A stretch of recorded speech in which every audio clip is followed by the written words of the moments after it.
In the 20th century, Kenneth Kirk gives the fullest expression to such an ethic as practical wisdom dealing with cases and ascetics, the disciplines that form and deepen the sense of the presence of God in our lives.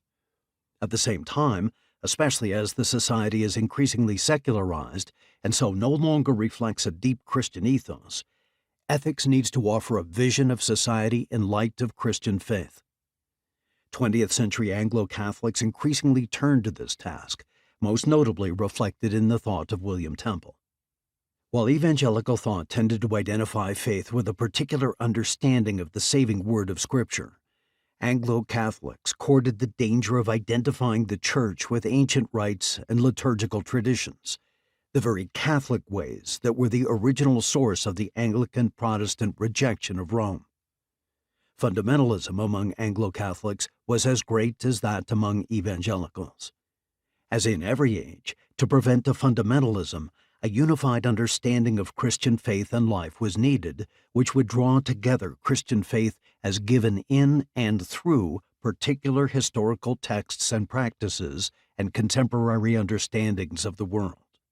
The Broad Church or Liberal Church had sought such an understanding in deism in the 18th century, most significantly in the work of Joseph Butler.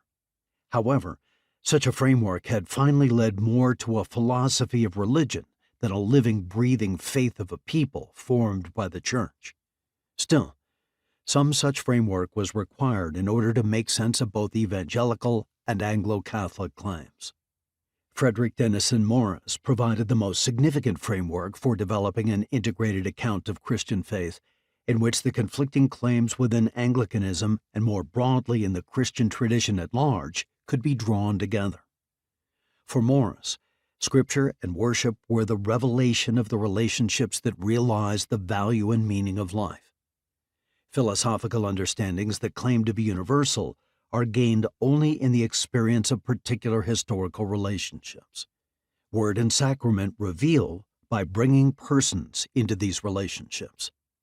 Given this theological understanding, ethics includes the tasks of ascetics and casuistry, but these in turn rest on an understanding of the relationships that are good.